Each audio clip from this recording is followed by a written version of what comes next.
HTML की एक नई वीडियो के साथ। और आज फिर से हम लोग जो है वो टेबल्स के कुछ फॉर्म्स के कुछ एडवांस जो है वो टैग्स को देखेंगे। लास्ट वीडियो के अंदर भी हमने जो है वो फॉर्म्स के कुछ टैग्स डिस्कस किए थे, लेकिन इस वीडियो के अंदर हम फॉर्म के कुछ एडवांस टैग्स यूज़ करेंगे।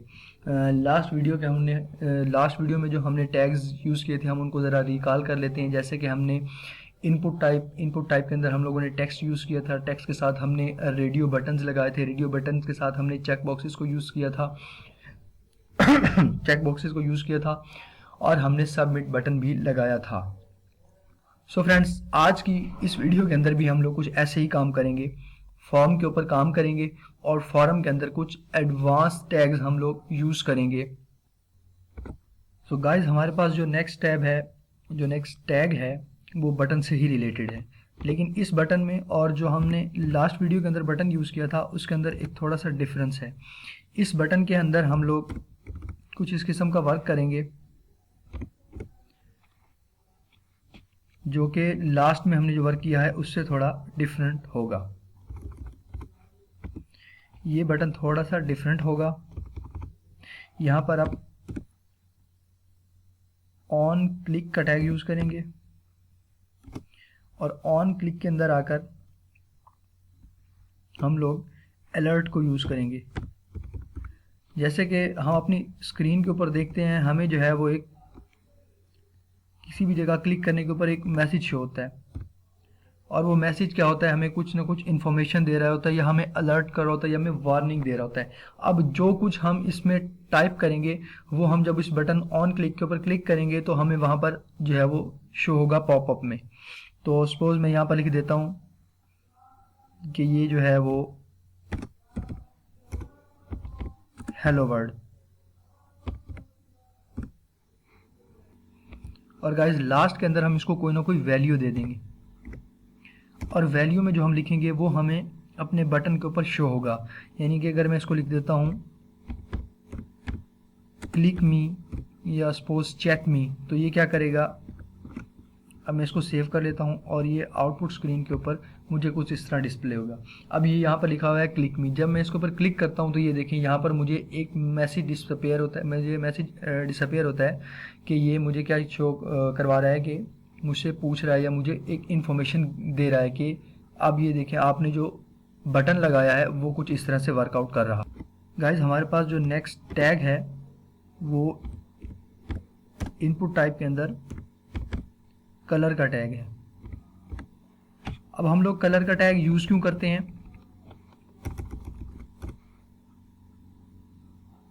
अब ये कलर का टैग स्क्रीन के ऊपर हमें जस्ट एक जो है ना जगह के ऊपर, एक प्लेस के ऊपर हमें अपेयर होता है और ये हमारे पास कोई ख़ास पर्पस के लिए यूज़ नहीं होता, मतलब हम इसको जनरल पर्पस के लिए यूज़ करते हैं। अब मैं इसके साथ यूज़ कर लूँगा यहाँ पर आईडी। मैं इसको कोई भी आईडी देके आईडी को जो है वो कोई ना कोई नेम दे दूँगा और आईडी के बाद फिर मैं यहाँ पर नेक्स्ट में जो है वो नेम यूज़ करूँगा। अगर मैं नेम यूज़ करना चाहूँ तो मैं कर सकता हूँ, अदरवाइज़ कोई इशू नहीं है। बट मैंने जो आईडी का नेम दिया है मैं इसका नेम भी सिमिलर रखूँगा। यहाँ पर इसका नेम आ जाएगा और इसके बाद लास्ट में इसकी वैल्यू आ जाएगी। ये वो वैल्यू होगी जो मैं अपने कलर की इनिशियल वैल्यू रखना चाहूँगा। यानी कि ये कलर का जो टैग है इनपुट टाइप के अंदर, कलर का टैग मुझे पूरी कलर टेबल शो करवाएगा, लेकिन जो मैं वैल्यू दूंगा फर्स्ट ऑफ ऑल मुझे जस्ट वही कलर शो होगा। सपोज मैं यहाँ पर कोई जो है वो कलर कोड जो है वो यूज़ कर लेता हूँ और मैं इसको जो है वो सेव कर लेता हूँ। तो ये मुझे स्क्रीन के ऊपर कुछ इस तरह अपेयर होगा। जब मैं इसके ऊपर क्लिक करूँगा तो ये पूरी टैब ओपन कर देगा, पूरी एक जो है ना वो टेबल ओपन कर देगा कलर की। यहाँ से मैं जो कलर सेलेक्ट करना चाहूँगा वो मैं कर लूँगा। अब ये करता क्या है, ये जस्ट स्क्रीन के ऊपर हमारे लिए कुछ जो है वो इंडिकेट कर रहा होता है कि हमने कोई जगह पर इंडिकेट करवाना है कुछ स्पेशल, तो हम उसके लिए ये कलर का टैग यूज़ कर सकते हैं। गाइस, नेक्स्ट टैग जो है वो है बर्थडे का, कि हमारे पास डेट किस तरह शो होती है। मतलब हम लोग जो है कोई स्पेसिफिक डेट जो है वो शो करवाना चाहते हैं। अक्सर हमारे पास सबमिट फॉर्म के अंदर एक ऑप्शन आ रहा होता है एंटर योर बर्थडे या डेट ऑफ बर्थ। तो मैं यहाँ पर इसको जो है वो कुछ इस तरह से कर लेता हूँ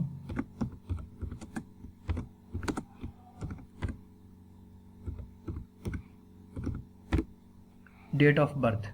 अब डेट ऑफ बर्थ मैं यहाँ पर सेम इनपुट टाइप का टैग यूज़ करूँगा। इनपुट टाइप के अंदर मैं यहाँ पर दे दूँगा बर्थडे,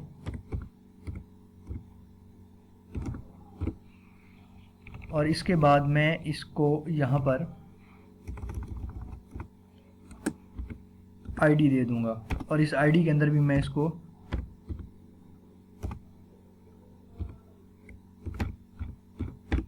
बर्थडे कर दूँगा, और लास्ट में इसको मैं कोई ना कोई नेम अगर देना चाहूँ तो मैं नेम भी जो है वो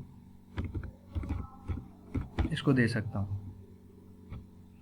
और मैं इसको कर लेता हूँ सेव। ये देखें, अब यहाँ पर मुझे क्या है, ये डेट ऑफ बर्थ जो है वो शो हो रही है। यानी कि यहाँ पर अब मैं क्या करूँगा, एंटर करूँगा अपनी डेट ऑफ बर्थ को। फ्रेंड्स, अब इसके अंदर मुझे क्या है, जस्ट डेट ऑफ बर्थ का एक जो है वो इनपुट टाइप का बॉक्स शो हो रहा है। अब मैं चाह रहा हूँ कि मेरे पास जिस तरह डेट और मंथ प्रॉपर तरीके से उस कॉलम के अंदर, उस इनपुट के बॉक्स के अंदर मुझे शो होता है, वो मुझे यहाँ पर शो होना चाहिए। तो मैं उसके लिए सिंपल क्या करूँगा, यहाँ पर जो मैं एक सिंपल चेंज करूँगा, इसको मैं डेट कर दूँगा और मैं इसको सेव कर लूँगा। और ये देखें, अब मुझे किस तरह शो हो रहा है। अब यहाँ पर देखिए मुझे एक पूरा कैलेंडर भी शो हो रहा है कि मैं यहाँ से सिलेक्ट करना चाहूँ तो मैं सिलेक्ट भी कर सकता हूँ कि मेरे पास जो है वो डेट ऑफ बर्थ या बर्थ डेट कौन सी है। गाइज, अब मैं चाह रहा हूँ कि मेरे पास जिस तरह डेट ऑफ बर्थ शो हो रही है, इस डेट ऑफ बर्थ के साथ मुझे टाइम भी शो हो। तो मैं पहले फर्स्ट ऑफ ऑल यहाँ पर जो है डेट ऑफ बर्थ इसको कर लूँगा विद टाइम, और यहाँ पर आकर मैं सिंपल एक छोटा सा चेंज करूँगा। मैं इसको कर दूँगा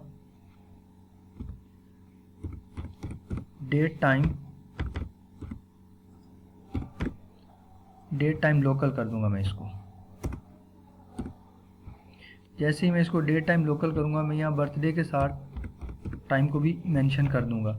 यानी कि अब मेरे पास जो है वो डेट के साथ साथ जो लोकल टाइम होगा वो टाइम भी मेंशन हो जाएगा।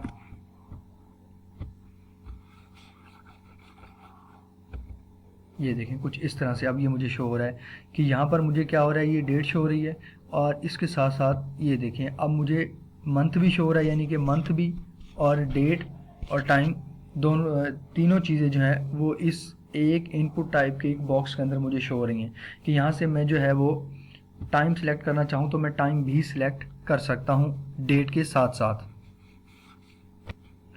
गाइस, मैं इसमें थोड़ी सी चेंजिंग कर लूँगा क्योंकि मेरे पास जो है वो सबमिट बटन जो है वो लास्ट में ही होता है। तो मैं जस्ट इसको यहाँ से कट करके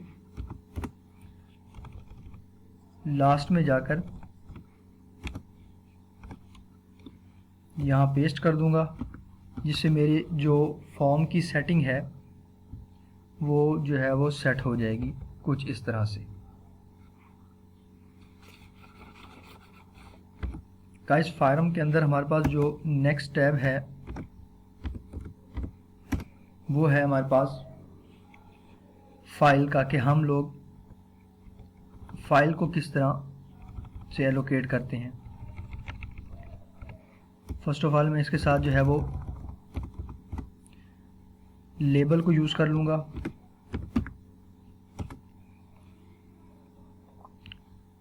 सिंपल लेबल के अंदर मैं फॉर को यूज़ करूँगा, फॉर की प्रॉपर्टी, और मैं यहाँ पर फॉर के अंदर जो है वो फाइल को राइट अप कर दूँगा।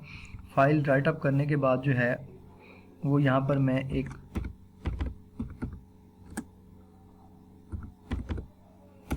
चूज़ फाइल, यानी कि मुझे जो फाइल चूज़ करनी है वो मेरे पास एज ए बटन की फॉर्म में आ जाएगी। जब मैं उसके ऊपर सेलेक्ट करूँगा तो वो मेरे कंप्यूटर को ओपन कर देगा, जहाँ से मैं जो है वो फाइल इजीली सिलेक्ट कर लूँगा। इसको फर्दर कंटिन्यू करते हैं। यहाँ पर मैं BR का टैग यूज़ कर लूँगा। BR का टैग लाइन ब्रेक के लिए यूज़ करता हूँ मैं, और इसके बाद मैं as it is input type का टैग यूज़ करूँगा और इसके अंदर मैं फाइल दे दूँगा। यहाँ पर जो मैंने फॉर ऊपर यूज़ किया था उसके लिए नीचे मैं ID को कॉल करूँगा और ID के अंदर मैं फाइल को राइट अप कर दूँगा और लास्ट में जाकर मैं अगर इसको नाम देना चाहूँ तो मैं इसको कोई ना कोई नेम भी दे सकता हूँ।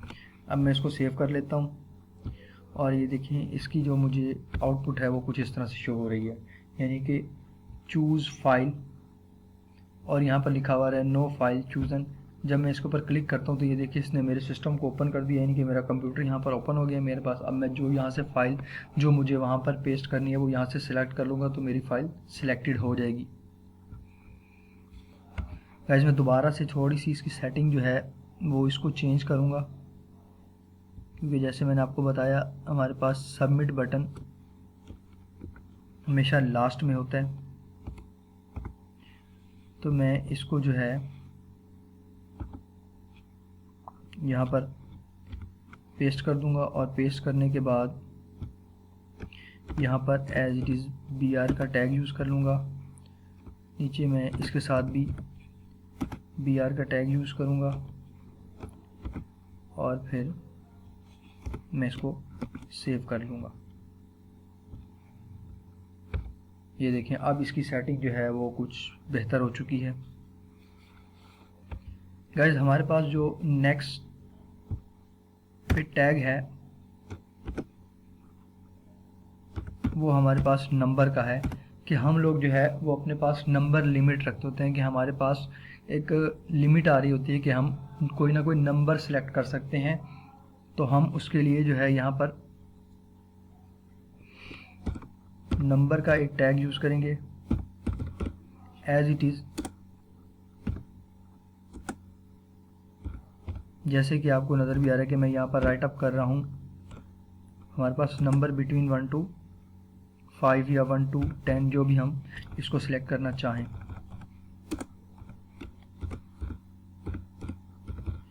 अब ये यहाँ पर मैंने राइट अप कर दिया है। इसके साथ ही मैं जो है यहाँ BR का टैग यूज़ करूँगा। BR का टैग यूज़ करने के बाद as it is input type का टैग यूज़ करूँगा। इनपुट टाइप के टैग के अंदर मैं जो है वो नंबर की इसको इनपुट दूंगा। अब नंबर की इनपुट देने के पहले मैं लेबल के अंदर जाकर फॉर को यूज़ करूँगा और फॉर के अंदर मैं नंबर दे दूँगा। यहाँ पर मैं ID से नंबर को कॉल करूँगा। नंबर को कॉल करने के बाद लास्ट में मैं इसको कोई ना कोई जो है वो नेम दे दूँगा।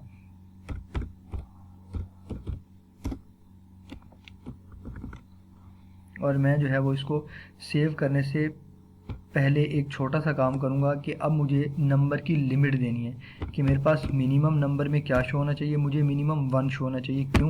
क्योंकि मेरे पास मिनिमम नंबर 1 है, यानी कि कम से कम जहाँ से मेरी स्टार्टिंग हो रही है वो नंबर 1 है और जो मैक्सिमम नंबर है वो मेरे पास है 10। अब मैं इसको सेव कर लेता हूँ। सेव करने के बाद यहाँ पर देखिएगा मुझे कुछ इस तरह से इनपुट शो हो रही है। अब ये मेरे पास लिखा हुआ आ रहा है नंबर बिटवीन 1 to 10। अब यहाँ पर क्या है, जब मैं इसको क्लिक करता हूँ इस डाउन एरो के ऊपर तो ये देखें ये नंबर डिक्रीज़ करता है और जब अप एरो पे क्लिक करता हूँ तो ये नंबर इंक्रीज़ करता है। मेरे पास नंबर लिमिट है 1 से 10 तक। मतलब जब हमारे पास कुछ ऑप्शंस गिवन हो और ऑप्शंस में से हमने सेलेक्ट करना हो कि हम कौन सा नंबर या कितने नंबर तक सेलेक्ट कर सकते हैं, तो तब हम उसके लिए ये नंबर की इनपुट टाइप को यूज़ करते हैं। गाइस लास्ट के अंदर हम लोग जो है वो रीसेट का टैग यूज़ कर रहे हैं। अब ये रीसेट का टैग क्या है हमारे पास, कि जब हम फॉर्म के अंदर कंप्लीट डाटा फिलअप कर लेते हैं और हम लोग जो है वो फॉर्म सबमिट नहीं करवाते, बल्कि हम लोग क्या करते हैं, हम फॉर्म के अंदर कंप्लीट डाटा को चेंज करना चाहते हैं या हमारा डाटा रॉन्ग हो जाता है, तो हम उसके लिए क्या करते हैं, रीसेट का टैग यूज़ करते हैं। अक्सर हम देखते हैं कि हमारे पास रीसेट का टैग जो है एक टैब आ रहा होता है, हम उसके ऊपर क्लिक करते हैं तो हमारा सारा डाटा जो टेबल का होता है वो ख़त्म हो जाता है। तो उसके लिए हम लोग रीसेट का टैग यूज़ करते हैं। इसको जहाँ पर सिंपल रीसेट का टैग यूज़ करेंगे और इसको हम लोग सेव करेंगे तो इसकी जो हमें आउटपुट शो होगी वो कुछ इस तरह से शो होगी कि अब इसको हम लोग जस्ट क्या करेंगे, क्लिक करेंगे तो सारा डाटा जो कुछ हमने इसके अंदर इनपुट किया होगा, जो कुछ भी हमने इसके अंदर लिखा होगा वो क्या होगा, हमारा चेंज हो जाएगा, या हम यूँ कहेंगे कि वो हमारा जो है वो ख़त्म हो जाएगा बिल्कुल ही। हम टाइम जो भी इसको यहाँ पर सेट कर लेते हैं नेक्स्ट में हम अगर कोई फाइल भी सिलेक्ट कर लेते हैं और यहाँ पर कोई नंबर भी जो है वो हम इसको दे देते हैं। अब हमारा डाटा फिलअप हो चुका है, हम सिर्फ क्या करेंगे रीसेट, तो सबका सब डाटा कम्प्लीटली फिनिश हो जाएगा, हमारा टेबल जो है वो रीसेट हो जाएगा, दोबारा से एज इट इज़ आ जाएगा। मतलब हमें क्या करना पड़ेगा, उसके अंदर डाटा फिर से रिफ़िल करना पड़ेगा। सो गाइस, आज की वीडियो यहाँ तक थी और मज़ीद HTML की वीडियोज़ के साथ हमारे साथ जुड़े रहिए। Thanks for watching. अल्लाह हाफिज़।